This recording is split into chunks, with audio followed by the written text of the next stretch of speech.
What's the wildest thing you ever learned about a total stranger that instantly made you wonder if you were standing face to face with a future serial killer? Like one weird detail that sent a chill down your spine and had you rethinking everything about that moment. You know how sometimes the worst possible luck turns into the most unbelievable stroke of fate? Well, strap in, because what started as helping a friend move nearly got us killed, but then accidentally unraveled the horrifying secrets of a serial predator and saved countless lives. It still gives me chills to think about how close we came to never knowing. It was a Saturday morning, bright and early, when my friend Tristan called me, his voice a panicked whisper. He was begging me, pleading, to help him move out of his apartment while his roommate, Oscar, was at work. The moment I walked in, Tristan was already in a frenzy, just shoving clothes into garbage bags. He looked utterly terrified.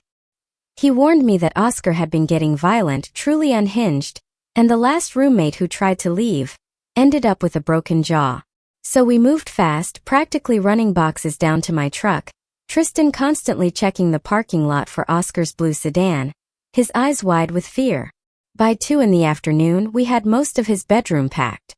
That's when Tristan grabbed my arm so hard it left a mark, his face going pure white. "His car just pulled in," he whispered, his voice barely audible. Oscar was supposed to be at work for 4 more hours. But there he was, parking right behind my truck, effectively blocking us in. My stomach dropped. We sprinted back inside the apartment, Tristan fumbling with the lock, his hands visibly shaking. Heavy footsteps thumped up the stairs, stopping right outside the door. Then the handle turned slowly, testing the lock. We stood frozen in the living room, barely breathing. The footsteps moved away, then returned. 3 soft knocks. "Tristan, I know you're in there, buddy. Saw all those boxes in the truck." Oscar's voice was way too calm, sending shivers down my spine. Tristan didn't answer. "Open up. We should talk about this like adults." When Tristan stayed silent, Oscar's fist hit the door with a sickening thud that shook the entire frame. "Open this door right now." We heard keys jingling, Oscar methodically finding the right one. The door swung open and Oscar filled the doorway. He was a mountain of a man, 6 feet 3 inches, built like he ate concrete for breakfast, still in his work coveralls. His face was bright red, a vein throbbing on his forehead. "Going somewhere?" he asked, stepping inside and deadbolting the door shut behind him. The air instantly thickened with menace. Tristan tried to explain, stammering something about finding a place closer to work, but Oscar cut him off, walking towards us, slow and deliberate, his hands clenching into fists. "You think you can just leave?" I instinctively stepped forward, trying to defuse the situation, saying we were just moving stuff to storage. But Oscar spun on me, his eyes burning. "Who asked you?" He grabbed a box, one we just carefully packed, and dumped it. Dishes shattered against the floor. He grabbed another, book spilling everywhere. Then, with a vicious kick, he sent Tristan's laptop flying into the wall where it cracked with a sickening sound. "You know why you're really leaving?" Oscar snarled, getting right into Tristan's face. "Because of what happened with your sister." My blood ran cold. "Leave her out of this," Tristan yelled, his voice shaking with pure rage. "She liked the attention," Oscar continued with a sick, twisted smile, following her around, asking about her life. "She was practically begging for it, wearing those tight clothes," Tristan shouted back. "You made her so uncomfortable she left 3 days early." Oscar just scoffed. "I was being friendly. Not my fault she's uptight." He stepped even closer to Tristan, his voice a low growl. "Maybe I should visit her. Apologize in person. I memorized her address from that package she got." Tristan's face went white. "Stay away from her." "Or what? You'll call the cops." Oscar laughed, a chilling sound. "With what proof?" "That I was nice to your sister." I pulled out my phone, ready to call 911, but Oscar was too fast. He slapped it away, sending it skittering under the couch. "No phones." Tristan saw his chance and made a break for the door, but Oscar caught him, yanking him backward and shoving him into the wall, a massive hand pressing hard against his chest. "You're not going anywhere." I grabbed Oscar's arm, but he elbowed me in the ribs, knocking the wind right out of me. As I gasped for air, Oscar pressed Tristan harder against the wall. 3 months' rent," he said through gritted teeth. "You owe me for breaking the lease." Tristan choked out that he'd only been there 2 months, But Oscar's other hand went to his throat. 3 months or you don't leave. He leaned close, his voice a venomous whisper. Your sister's really pretty, by the way. Tristan's eyes went wide with pure panic, struggling harder against Oscar's grip. I grabbed a heavy ashtray from the coffee table, my own hands shaking, and yelled, "Let him go!" That's when we heard them. Sirens. Getting louder. Oscar's grip loosened and Tristan gasped for air, collapsing against the wall. The neighbors called. He wheezed. Oscar's face went purple with fury as the sirens got closer. He shoved Tristan one last time, a savage push, then stepped back. This isn't over.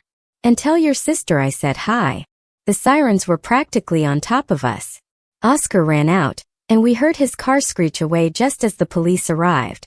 Tristan slumped against the wall, clutching his throat, tears streaming down his face. The cops took our statements but said without visible injuries, there wasn't much they could do. It was infuriating. They did help us load my truck, though. We drove to Tristan's new place in stunned silence. I asked him what was in the box Oscar had taken, the one he'd grabbed as he fled. Just paperwork, Tristan mumbled. Nothing irreplaceable. We carried boxes up to his third-floor apartment for what felt like an eternity, jumping at every car door, every unexpected noise. Finally, everything was inside and we collapsed, utterly exhausted. Tristan thanked me, apologizing profusely for getting me involved. He pulled out his phone to warn his sister about Oscar's threats, but she didn't answer. He left a frantic voicemail saying it was urgent, begging her to call him back immediately. I opened a box labeled pots and pans to help unpack and froze. Instead of cookware, it was full of women's jewelry, tangled together, covered in dark rust-colored stains that looked sickeningly like dried blood. Beneath that, driver's licenses. At least a dozen different women. One was reported missing 3 months ago. I'd seen her on the news. Another 6 months ago. Another over a year. My stomach churned. Tristan's shaking hands pulled out a keyring with 20 keys, each labeled with an address in neat, precise handwriting. At the very bottom, a notebook. Pages upon pages of women's daily routines, all in Oscar's handwriting. What time they left for work, where they got lunch, when they got home, whether they lived alone. The last entry was dated yesterday. It was about Tristan's sister. Every detail of her schedule back home, her apartment building, which coffee shop she went to, what time she jogged alone in that park Oscar had mentioned. Tristan called his sister again, but it went straight to voicemail. Like her phone was dead. I grabbed Oscar's box by mistake, he whispered, staring at his sister's name in Oscar's chilling notebook, a horrifying realization dawning on us both. I grabbed his arm. We need to call 911 right now. But he just kept staring at his sister's name, his hands shaking so bad he couldn't hold his phone, and it clattered to the floor. Then it hit me. We couldn't just call. We needed to document everything before we touched anything else, because this was evidence. Evidence of multiple murders. My hands weren't much steadier as I pulled out my own phone and started taking photos of every single page in that notebook. The camera click sounded deafening in the silent apartment, and I kept glancing at the door, half expecting Oscar to burst through any second. Each page had different women's routines, times, locations, whether they had roommates or lived alone. I photographed each driver's license spread out on the coffee table, trying not to think about how these women were probably dead. The jewelry was tangled in clumps, those dark brown stains on them, unmistakably dried blood. Tristan picked up his phone and tried his sister again, straight to voicemail. He left another message, begging her to call him back immediately, to stay somewhere safe. I kept taking photos while he paced, pulling at his hair, muttering about the jogging schedule Oscar had written down. His sister always ran the same route through that park at 6 a.m. Oscar knew exactly where and when. Tristan started to hyperventilate, saying we had to warn her now, but she wasn't answering. That's when I made the decision. We weren't waiting for them to come here. We were driving straight to the police station. We couldn't waste a second when his sister might be in immediate danger and Oscar might realize we had his box. I shoved the notebook back in, along with the IDs and jewelry, trying not to disturb anything more than we already had. Tristan grabbed his car keys, but his hands were shaking too much to drive, so I took them. We practically ran down to the parking lot. I kept scanning for Oscar's blue sedan as we got in Tristan's car and pulled out onto the street. During the drive, I checked the mirrors constantly while Tristan left increasingly frantic voicemails for his sister. Every blue car made my heart pound, and I took 3 different routes, making random turns to make sure nobody was following us. Tristan kept saying Oscar was going to kill his sister, that we should have called the cops from the apartment. I reminded him we had the evidence, we were almost at the station, but he wasn't listening anymore. He was scrolling through his sister's social media, looking for any sign she'd posted today. Nothing. Her last update was yesterday morning. The police station was only 15 minutes away, but it felt like hours with me checking every mirror and Tristan getting more panicked by the second. We pulled into the visitor parking, and I grabbed the box while Tristan practically sprinted to the entrance. Inside the lobby, the desk sergeant looked up from his paperwork with that bored expression cops always have. I told him we'd found evidence of multiple murders and needed to speak to a detective immediately. He started to say something about filing a report, but I pulled out my phone and shoved the photos I'd taken in his face. His whole expression changed when he saw the bloody jewelry and the missing person's IDs spread out on my screen. He picked up his phone, called for a detective, and told us to sit down, not to touch anything else in the box. Within minutes, Detective Kenji Yamada came through the security door, wearing a gray suit and looking way too calm for what we were about to tell him. He introduced himself and asked us to come back to separate interview rooms so he could take our statements. I went with one officer while Tristan went with Yamada, and I could hear Tristan's voice getting louder through the wall as he described Oscar's threats about his sister. The officer taking my statement wrote everything down, but I could see him speeding up when I described finding the box and what was inside. After about 20 minutes, Yamada came to get me and brought us both to his desk in the detective division. He said he'd already ordered a welfare check on Tristan's sister, and patrol units were heading to her apartment right now. Another officer, wearing gloves, came to document our evidence. Yamada explained they needed to establish a chain of custody for everything we'd touched. We both signed detailed statements about finding the box and how we'd handled each item before bringing it here. Yamada even took photos of the bruises starting to form on Tristan's neck from where Oscar had grabbed him. The detective warned us not to contact Oscar under any circumstances or go back to either apartment. He said Oscar might not know we had his box yet, and we needed to keep it that way for everyone's safety. He gave us his direct number and told us to call immediately if we saw Oscar or remembered anything else about his behavior. Tristan asked if they were going to arrest Oscar right now, but Yamada said they needed to verify the evidence first and build a proper case.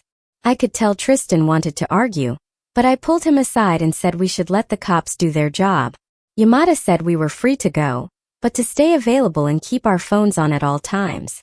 On the way out, Tristan said we needed new phones because Oscar might know our numbers from when they were roommates. We drove straight to the electronics store, bought 2 prepaid phones, and immediately programmed Yamada's number into both. Then we went to the hardware store and got basic door alarms for Tristan's new place, even though we both knew they wouldn't stop someone like Oscar. We were both jumpy at every car that passed, and Tristan kept trying his sister's regular phone between stops. Back at his apartment, we installed the alarms on his door and windows, just waiting for news about his sister. Tristan couldn't sit still. He kept pacing from the living room to the kitchen, checking his phone every few seconds. Around 8 that evening, my new phone rang. It was Yamada calling with an update about the welfare check. He said officers had gone to the sister's apartment, but no one was home, and there were no signs of forced entry. The uncertainty was worse than knowing something bad had happened because we had no idea where she was, or if Oscar had already gotten to her. Tristan started pacing obsessively, checking both phones, looking out the window every few minutes for Oscar's car. Suddenly, Tristan stopped mid-pace and grabbed my arm so hard I almost dropped my coffee. He pulled out his phone and started typing fast, saying his sister keeps a spare key in one of those fake rocks by her door. He sent the text to Yamada, and within maybe 3 minutes the detective called back, saying he'd already contacted the local cops to check again with that info. We both sat there staring at our phones waiting for any update, while Tristan resumed his frantic pacing. Around 11:30, my phone buzzed with a text from Yamada. They found the apartment empty, but her mail was piling up, which wasn't a good sign. Tristan was about to call the detective when his phone rang with an unknown number. His sister's voice came through the speaker, and we both nearly collapsed with relief. She explained her phone died yesterday, and she was calling from her coworker's phone at some work conference 2 hours away. Tristan put her on speaker and started telling her about Oscar and the box we found, but she cut him off. She said 2 nights ago she saw a blue sedan parked outside her building that gave her bad vibes, and now she knew why. Yamada must have been monitoring our calls because my phone rang right then with him asking if we could put the sister on a 3-way call. She agreed, and Yamada told us he needed all 3 of us at the station first thing tomorrow morning for detailed statements. He asked the sister if her building had security cameras, and she said yes, she could get footage from the manager. Yamada told her not to go back to her apartment alone, and to stay with friends until this was sorted out. She agreed and said she'd drive back tonight to stay with her college roommate who lived across town. We all tried to get some sleep, but I kept checking the door alarms every hour, and Tristan never actually went to bed. He just sat on the couch with a baseball bat. The next morning we met at the police station at 8 sharp, and the sister was already there, looking exhausted but determined. Yamada brought us into separate rooms first to get individual statements without us influencing each other's memories. I spent 2 hours going through every detail of the confrontation with Oscar, from him blocking my truck to elbowing me in the ribs. The detective had me describe exactly how Oscar grabbed Tristan and the specific threats he made about the sister. Then they brought us all into a conference room where Tristan went through 2 months of Oscar's escalating behavior. He described Oscar punching holes in walls when angry, and throwing furniture during arguments over dishes or noise. The sister talked about her visit 3 weeks ago, and how Oscar would appear wherever she went in the apartment. She said he'd knock on the bathroom door while she was showering to ask random questions, and once she woke up to find him standing in the guest room doorway just watching her. My skin crawled just listening to her. Yamada took notes on everything, and then asked for written consent to pull security footage from Tristan's old building. He explained they were building a complete timeline of Oscar's movements to establish patterns for the prosecution. The detective said they needed every camera angle from the building, the parking lot, and any nearby businesses that might have caught Oscar coming and going. We all signed the forms immediately. Yamada said the footage would help prove Oscar lied about his work schedule and whereabouts. The sister pulled out her phone and showed Yamada screenshots of weird texts from unknown numbers she'd been getting for weeks. They all said things like asking if she needed help carrying groceries or mentioning they saw her at the coffee shop. Yamada compared them to entries in Oscar's notebook, and the details matched perfectly, like mentioning her purple gym bag or the specific sandwich she ordered. The sister started crying when she realized Oscar had been watching her for at least 6 weeks before she even visited Tristan. She said Oscar knew her yoga class schedule and which treadmill she used at the gym, stuff she never told anyone. A woman named Denise Brooks came in and introduced herself as a victim advocate, explaining how she helps people through these situations. She sat with the sister and explained how stalking cases work and what kind of protection orders were available. Denise gave her information about counseling services and helped her fill out paperwork for an emergency restraining order against Oscar. While they worked on that, Yamada got a call from the lab and put it on speaker for Tristan and me to hear. The text message said preliminary tests confirmed the blood on the jewelry was human, and came from at least 4 different people based on blood type analysis. My breath hitched. 4. Yamada hung up and immediately called someone named Hunter Vaughn, who he said was the prosecutor assigned to build the case. He told us this evidence was enough for search warrants, and they were moving fast before Oscar could destroy anything. By 5 that evening, Yamada called to say they'd executed a search warrant on Oscar's room at the old apartment. The detective said they found 3 hidden cameras in air vents, industrial cleaning supplies with blood traces, and a bag with 6 different license plates. They also found receipts for storage units and hardware stores dating back 3 years, way longer than any of the IDs we'd found. One of the key labels from Oscar's keyring matched a storage facility about 20 minutes across town.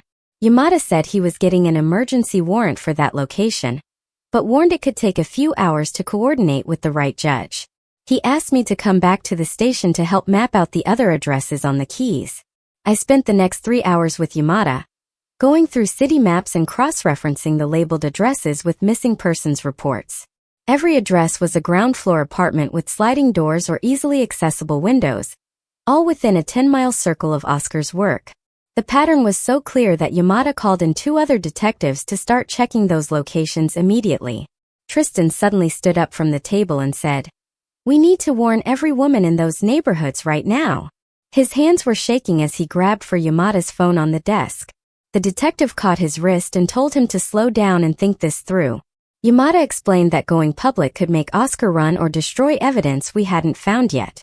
If Oscar knew we had his box, he might disappear forever, and we'd never catch him.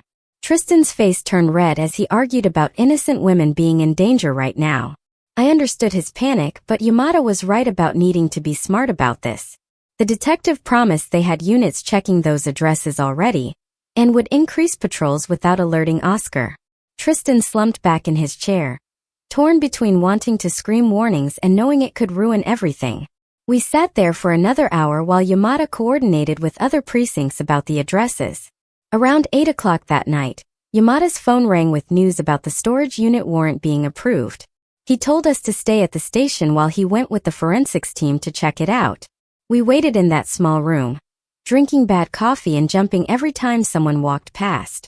2 hours later, Yamada called, and his voice sounded different, harder somehow. He said the storage unit was worse than we thought, and they needed more people out there immediately. When he got back to the station, his face was pale, and he had to sit down before talking. The unit had more driver's licenses, at least 20 more that weren't in Oscar's box. There were garbage bags full of women's clothes, each bag labeled with dates going back 4 years. They found hundreds of photos Oscar had taken of women without them knowing, at grocery stores, gyms, coffee shops. Some photos had red X marks drawn over the faces, and those women matched the IDs they'd found. At the bottom of the unit were small boxes with jewelry, hair clips, and other personal items, each box labeled with a woman's name. Yamada said the prosecutor needed to see this immediately and made a call to Hunter Vaughn. Within 30 minutes, Vaughn arrived at the station in a suit despite it being almost midnight. He looked through the evidence photos on Yamada's computer and kept shaking his head. Vaughn said this was enough for multiple murder charges once they matched DNA from the items. He started making calls to get more resources assigned to the case immediately. While they worked on that, Tristan got a text from his sister saying she saw a blue sedan outside her friend's apartment. She was staying there instead of her own place, but was scared Oscar had found her somehow. Yamada immediately called for a patrol car to check the area and told the sister to stay inside with doors locked. The officers found a blue sedan, but the plates didn't match Oscar's car. Still, Yamada decided they couldn't take any chances with her safety. He arranged for her to be moved to a secure location that only he and one other detective would know about. They set up regular patrol checks every 2 hours to make sure she stayed safe. The sister packed a bag while officers waited outside, and they drove her to the new location that night. The next morning, Yamada discovered something that changed how we understood Oscar's pattern. He found a complaint filed by a woman named Sarah who worked with Oscar 2 years ago. She'd reported that Oscar followed her home, left notes on her car, and showed up at places she went. The complaint went nowhere because there wasn't enough proof, but her description matched exactly what Oscar was doing now. This meant Oscar had been stalking women for years, and had escalated from harassment to killing them. Yamada tracked down Sarah's current information to warn her, and get a full statement about Oscar's behavior back then. While he worked on that, the tech team pulled data from license plate readers around the city. They found Oscar's car near 2 different crime scenes on the exact days those women went missing. One reader caught his car parked 3 blocks from a victim's apartment for 4 hours the night she disappeared. Another showed him driving past another victim's workplace 6 times in one day before she vanished. The digital trail was building a timeline that matched the physical evidence perfectly. Vaughn said this kind of data would destroy any alibi Oscar might try to claim. That afternoon, I had to go back to Tristan's old apartment with 2 officers to get my phone from under the couch. Walking into that space made my skin crawl, knowing what Oscar really was. The apartment felt different, darker somehow, like the walls knew what kind of monster lived there. I grabbed my phone quick while the officers took more photos of Oscar's room. They found a hidden panel in his closet with more surveillance equipment and notes about women's routines. Being in that apartment for even 10 minutes made me want to shower for hours. 2 days later, the sister called Yamada in a panic, saying she saw Oscar's car again near the secure location. She was sure it was him this time because she recognized the dent in the front bumper.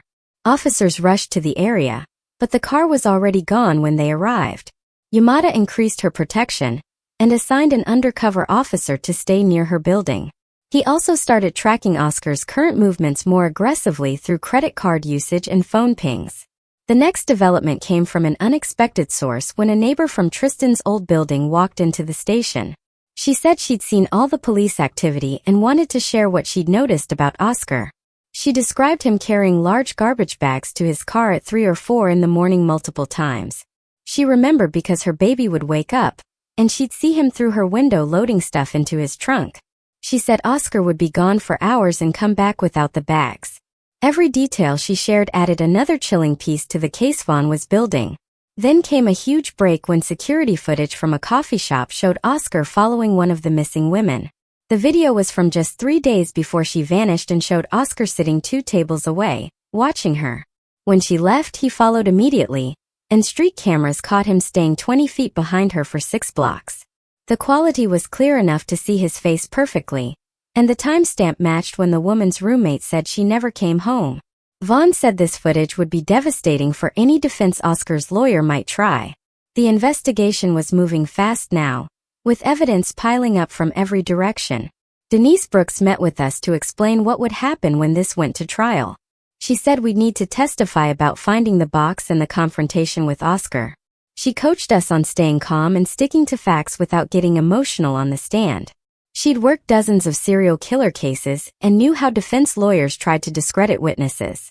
She gave us techniques for handling aggressive questioning and staying focused on the truth. She also explained how to describe the impact of Oscar's crimes without using inflammatory language that could cause a mistrial. Yamada called the next morning saying he'd tracked down Oscar's old boss at the warehouse where he used to work. The guy remembered Oscar clearly, and not in a good way. He'd fired Oscar 8 months ago after 3 different women complained about him following them to their cars after work. The boss had security footage of Oscar waiting by their vehicles and trying to get their phone numbers even after they said no. One woman quit because Oscar kept showing up at the coffee shop where she went on breaks. The boss said Oscar got mad when he was fired and threatened to sue for wrongful termination, but never followed through. This pattern matched everything we were seeing now, but way worse. I couldn't focus at work that day and kept checking the parking lot for blue sedans. Around lunch, I spotted one parked across the street, and my heart started racing. I called Tristan, who told me to call Yamada immediately. While I waited for the detective to answer, I watched the car and saw an old man get out with his groceries. Different car, but the paranoia was making me jumpy at everything. Yamada said this was normal and suggested I install dashboard cameras in my car for peace of mind. I bought 2 that afternoon and set them up to record front and back. I also started sharing my location with both Tristan and Yamada through my phone. The detective said Oscar was still missing, but they were watching his credit cards and known hangouts. Tristan's sister called that evening with news from her building manager. The manager had pulled the entry logs after Yamada's request and found something weird. Someone had used a maintenance key to enter the building 6 times in the past month when she wasn't home. The timestamp showed entries during her work hours, and the person stayed between 20 and 40 minutes each time. The really creepy part was that Oscar had told Tristan he worked those exact hours at the warehouse, but the entry logs proved he was lying. He'd been in her building while claiming to be at work. The forensics team had more bad news about the tools they found in Oscar's car. The pry marks on a crowbar matched damage from 3 different break-ins over the past 2 years. All 3 were apartments where young women lived alone and reported feeling like someone had been in their homes. Nothing was stolen, but they found things moved around and underwear missing. The police hadn't connected these cases before because they happened in different neighborhoods. Now, it was clear Oscar had been breaking into homes for years without anyone realizing it was the same person. Tristan came over that night, and we spent hours writing down every single interaction we'd had with Oscar. Every weird comment he made about women every time he came home late, every strange story that didn't add up. We documented the dates and times as best we could remember. Tristan remembered Oscar talking about a waitress at a diner who was asking for it by being friendly. Another time, Oscar mentioned following a woman home from a bar to make sure she got there safe, even though she didn't know him. We typed up 15 pages of notes and emailed them to Yamada, who said this timeline would help prosecutors show how Oscar's behavior escalated over time. The next problem came from an unexpected place when a reporter showed up at my apartment asking about the serial killer investigation. I said I didn't know anything, but she said she had sources saying civilians found evidence. Vaughn called within an hour, warning us not to talk to any media. He said they were trying to keep details sealed so Oscar's eventual lawyer couldn't claim jury contamination. The reporter came back twice more, but I didn't answer the door. Tristan had 3 reporters call him and one even showed up at his work. We both had to change our phone numbers to stop the calls. Vaughn's team made progress with the bank records they subpoenaed from Oscar's accounts. The records showed Oscar making cash withdrawals from ATMs near where 3 victims were last seen. One withdrawal was 2 hours before a woman went missing from that exact neighborhood. Another was the morning a different victim disappeared from a coffee shop 4 blocks from that ATM. The financial trail put Oscar in the right places at the right times for multiple disappearances. Tristan's sister worked with police to map out her complete jogging route through the park. She usually ran the same 3-mile loop every morning at 6:30. Yamada quietly increased patrols in that area without making it obvious. They also warned other regular runners to vary their routes and times without explaining why. The community protection effort was growing, but they had to be careful not to cause panic or tip off Oscar that they were onto him. Then came a huge break when a bartender saw Oscar's photo on the news and recognized him. She remembered him from 6 months ago because he'd made her uncomfortable by staring at a woman all night. The woman left with friends, but Oscar followed them out immediately. The bartender was worried enough that she wrote down Oscar's license plate in case something happened. She still had it in her notebook and gave it to police. They tracked down the woman Oscar had been watching, and she was one of the missing victims. The bartender picked Oscar out of a photo lineup without hesitation. Her testimony would put Oscar with the victim just hours before she vanished. Vaughn spent the next 3 days finalizing all the arrest warrants while Yamada coordinated surveillance teams at Oscar's known locations. The tension of waiting was unbearable because we knew Oscar was out there somewhere and might be hunting someone new. Every blue sedan made my stomach drop, and I started carrying pepper spray everywhere. Tristan barely slept and kept calling his sister multiple times a day to check on her. The detective said they had teams watching Oscar's old apartment, his mother's house, and several bars he used to frequent. They needed to catch him without spooking him into running, because if he disappeared now with everything he knew about the investigation, it would be a disaster. 3 days later, I was coming back from the grocery store when I spotted Oscar's blue sedan parked 3 blocks from my apartment building. My heart started pounding and I ducked into a doorway, pulling out my phone to call Yamada while watching the car from across the street. The detective answered on the second ring and told me to stay inside somewhere safe while unmarked units headed my way. I slipped into the coffee shop on the corner and watched through the window as 2 plain cars pulled up within minutes, parking at different angles to box Oscar in if he tried to run. The officers sat in their cars for about 10 minutes just watching. Then one of them got out and walked past Oscar's sedan. Real casual, like he was just some guy heading to work. He glanced inside as he passed and kept walking to the end of the block before doubling back. Another officer appeared from the opposite direction, and they both converged on the sedan at the same time, but it was empty. They ran the plates and started checking nearby buildings while I stayed in the coffee shop, drinking cold coffee with shaking hands. About an hour later, Yamada called back, saying they'd tracked Oscar to a parking garage 6 blocks away, where security cameras caught him switching license plates on the sedan. The footage showed him pulling stolen plates from his trunk and swapping them out, looking over his shoulder the whole time like he knew someone might be watching. The body camera footage from the officers who followed him into the garage was crystal clear, showing Oscar tossing the original plates in a dumpster and driving off with the stolen ones.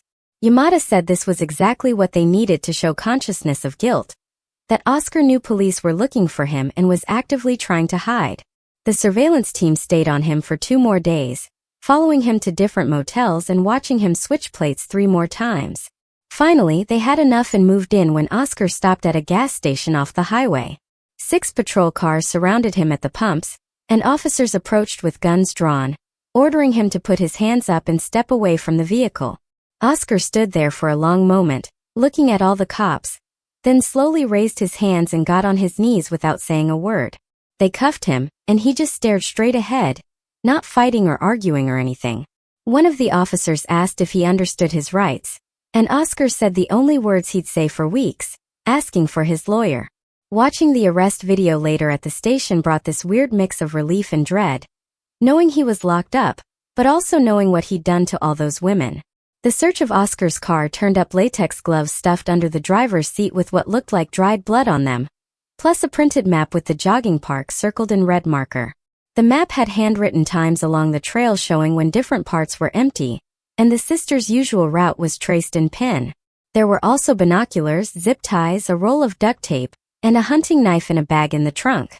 Yamada showed us photos of everything and said Oscar had been actively hunting, that the sister came within days or maybe hours of becoming his next victim. Oscar's lawyer, Felipe Zamora, showed up at the station within 2 hours of the arrest. This expensive defense attorney in a $1,000 suit immediately shut down any attempts to question Oscar. Zamora demanded to see all the evidence and started filing motions before Oscar was even processed, arguing illegal search and seizure. Even though the arrest was clean, the lawyer kept Oscar from saying anything that could be used against him. But Yamada said it didn't matter because the physical evidence was overwhelming. At the bail hearing 3 days later, prosecutor Hunter Vaughn laid out the case piece by piece, showing the judge photos of the trophy box, the bloody jewelry, the victims' IDs, and the surveillance notebook. Vaughn argued that Oscar posed extreme danger to the community and was a clear flight risk given the plate switching and motel hopping. Zamora tried arguing that Oscar had ties to the community and wasn't going anywhere, but the judge wasn't buying it after seeing those photos. The judge denied bail completely, ordering Oscar held until trial. And I saw Oscar's jaw clench when the decision came down. Meanwhile, the forensic lab was processing all the evidence from the box in Oscar's car, running DNA tests on the bloodstains and comparing them to samples from the missing women's families. 2 weeks later, the results came back with matches between blood on the jewelry and DNA from 2 of the victims' hairbrushes their families had kept. The scientific evidence turned what was already a strong case into something basically impossible to defend against. Vaughn called us in to prepare for the grand jury, explaining how we'd need to testify about finding the box and everything that happened with Oscar at the old apartment. The grand jury hearing happened a month after the arrest in this small wood-paneled room with 23 people staring at us while we answered questions. Tristan went first, describing Oscar's threats about his sister, and how we found the box by accident. Then I testified about the confrontation, finding the evidence, and spotting Oscar's car near my place. The prosecutor asked straightforward questions, and we just told the truth about what we saw and what happened. The whole thing took about 3 hours and felt way less dramatic than I expected. Just careful fact-laying that built the case piece by piece. The grand jury came back with indictments for multiple counts of murder, kidnapping, stalking, and attempted kidnapping of the sister. During all this, the sister was working with Denise Brooks to get a permanent protective order against Oscar, even though he was locked up. Her employer was amazing about the whole situation, offering to relocate her temporarily to their office in another state and providing security escorts when she needed them. The company understood the trauma she was going through and gave her flexible work arrangements so she could handle all the legal stuff while still keeping her job. She ended up moving to a friend's place 2 hours away for a few months just to feel safe while everything played out. Denise Brooks spent weeks coordinating with the families of Oscar's victims, handling notifications with incredible care and privacy. Some families had been searching for their daughters or sisters for over a year, putting up flyers and hiring private investigators, and now they finally had answers. Even though they were the worst possible answers, Brooks made sure each family got the support they needed and kept the media away from them while they processed everything. 2 months later, Zamora filed a bunch of motions trying to get the storage unit evidence thrown out, claiming the cops didn't have proper warrants and messed up the chain of custody somehow. Vaughn spent 3 days in court with stacks of paperwork showing every single step the police took, every form they filled out, every signature they got, and the judge shut down every one of Zamora's arguments. The local news picked up the story after that hearing, and within days, more women started calling the police station saying Oscar had stalked them too. Heidi Westbrook drove 4 hours to meet with Yamada and told him Oscar had followed her around campus 2 years ago, taking pictures of her, showing up at her job, leaving notes on her car until she transferred schools. She brought copies of the police report she'd filed back then that went nowhere because they couldn't prove it was him. But now with everything else, her testimony showed Oscar had been hunting women for years before he started killing them. The trial finally started 7 months after the arrest, and the first week was just forensic experts showing the jury all the physical evidence. They brought out the box we found, and I watched several jurors lean back when they saw the blood-stained jewelry spread out on the evidence table. The forensic tech explained how they matched DNA from the jewelry to 3 of the missing women, how the blood patterns showed the items were removed while the victims were still bleeding, and one juror actually covered her mouth with her hand. Zamora kept objecting to everything, trying to make it seem like the evidence was planted or contaminated. But Vaughn had documentation for every single moment from when we found the box to when it entered the evidence locker. On day 4 of the trial, Zamora tried floating this theory that someone else was the real killer, and Oscar was framed, suggesting maybe one of the victim's ex-boyfriends did it. Vaughn pulled up surveillance footage from 6 different locations showing Oscar's car at each crime scene on the exact days those women disappeared. Plus the license plate reader data that tracked his movements, plus bank records showing him making cash withdrawals at ATMs near where the bodies were found. Every angle Zamora tried got shot down by mountains of evidence, and you could see him getting more desperate as the trial went on. The prosecutor's closing argument lasted 2 hours, with Vaughn walking the jury through the pattern of escalation from stalking to kidnapping to murder, showing how Oscar got bolder with each victim. He reminded them about the notebook with the sisters' schedule, the keys to all those apartments, the trophy box, and how if we hadn't found that evidence by accident, she would have been next. Vaughn's voice got quiet when he talked about the family sitting in the gallery who'd been searching for their daughters for months or years, and how swift action by regular people and police prevented another family from joining them. The jury went into deliberation on a Wednesday afternoon, and we all thought they'd be back in a few hours with how strong the case was. But they didn't come back that day or the next. Tristan was going crazy waiting, calling me every few hours, asking if I'd heard anything, worried that somehow Oscar might get off. Friday afternoon, after 3 full days, the bailiff announced they had a verdict. The courtroom was packed as the jury foreman stood up and read, "Guilty on the first count of murder, then guilty on the second, then guilty on every single count of murder, kidnapping, stalking, and attempted kidnapping of the sister." Oscar just sat there staring straight ahead. No emotion at all, like they were reading someone else's verdict. 2 weeks later at sentencing, the judge gave this long speech about how Oscar was one of the most dangerous predators he'd seen in 30 years on the bench. He imposed consecutive life sentences without any possibility of parole, which means Oscar would have to serve multiple lifetimes before even being considered for release. The judge also issued permanent restraining orders for all the surviving victims and witnesses, including me, Tristan, and his sister, even though Oscar would never get out. After everything was officially over, Brooks coordinated with us to return some of the recovered items to the families who wanted them back. Most didn't want anything that Monster had touched, but a few families wanted their daughters' driver's licenses or specific pieces of jewelry that had been gifts from grandparents or had special meaning. It was hard watching these parents take back these small items, knowing it was all they'd ever get back of their daughters. The sister started putting her life back together piece by piece, getting new locks, a security system, taking different routes to work every day. She joined a support group for people who'd been stalked, meeting every week with others who understood what it was like to be hunted. Her therapist specialized in trauma from predatory crimes and helped her work through the fear that Oscar might somehow get out or that someone else might target her. She told me months later that the group saved her sanity, being around people who didn't think she was overreacting when she checked her mirrors constantly or jumped at unexpected noises. Tristan started seeing a therapist too, dealing with this crazy mix of guilt about taking the wrong box, but also relief that his mistake had saved lives.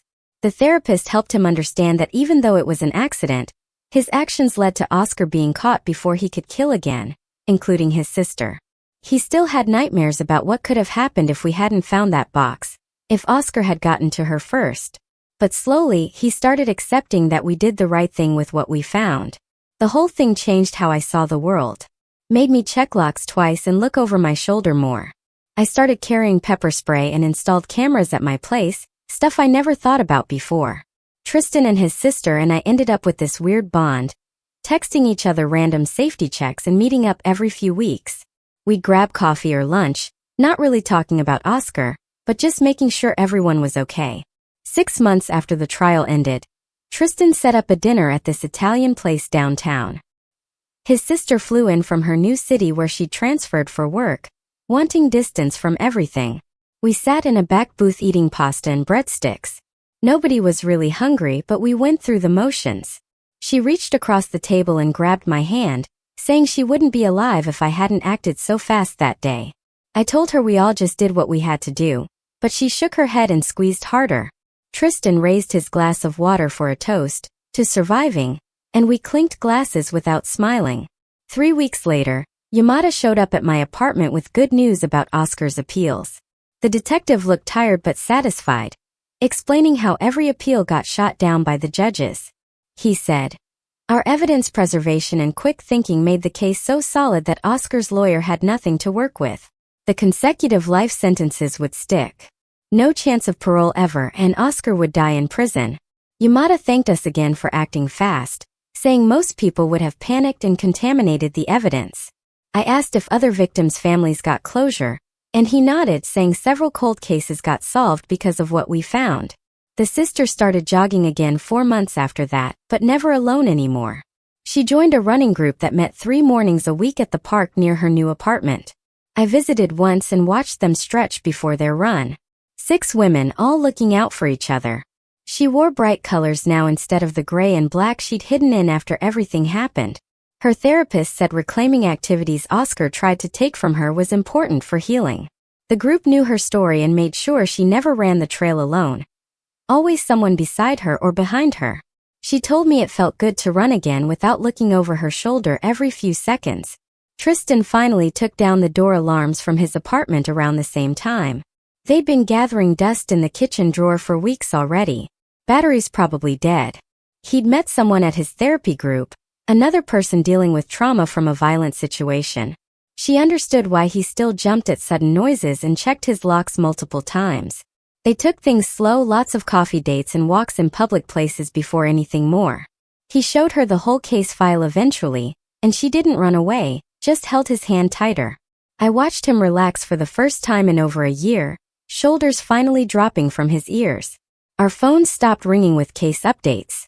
No more calls from lawyers or victim advocates or detectives.